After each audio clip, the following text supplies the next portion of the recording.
Hi, this is Rajesh.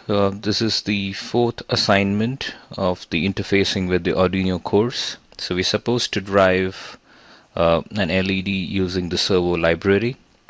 So, this is typically used to drive an actual servo motor. So what you do is you use the servo library to send the angle of orientation of the shaft, to the yellow wire of the servo motor.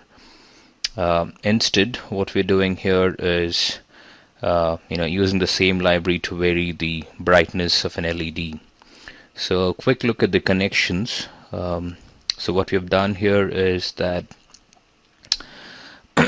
you have a potentiometer with its three terminals.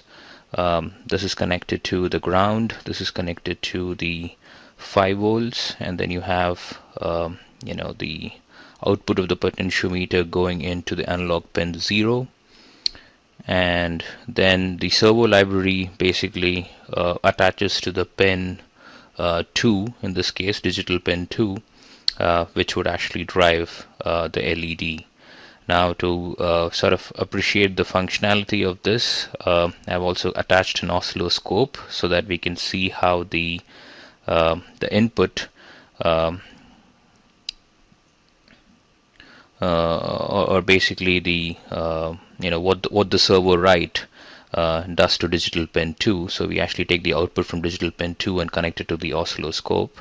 And I've also tried to measure the voltage that's coming from digital pin 2 to show you the variation, because it's kind of hard to make out the variation in the brightness of the LED when we are demonstrating this.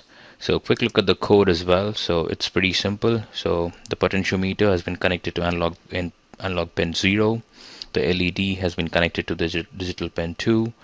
In the setup, I just use the serial console for some troubleshooting, and then we basically attach the servo object, which is LED servo, to the digital pin 2, and in the loop we're just constantly measuring the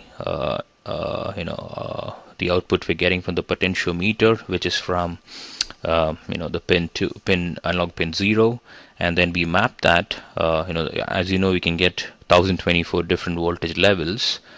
We use the map function to map that to 0 to 180, which is the angle of orientation you would write using the servo library. And then we after doing the conversion, we do the servo write of that angle. Okay, so now let's take a look at the demonstration. So I start my simulation.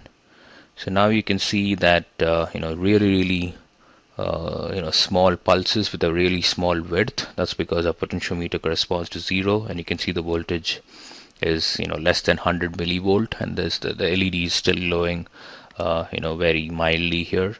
Now as I bump up or turn the thing clockwise, you can see the width of the pulse is going up, and correspondingly the voltage goes up, and the LED is brighter than what it was.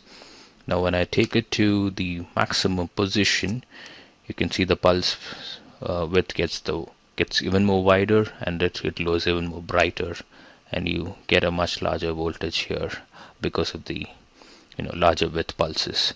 Similarly, if I turn it anti-clockwise back, you can see the width of the pulse reducing and almost becoming like a straight line, and you can see the LED's brightness has gone down as well. So that ends the demonstration. Thank you.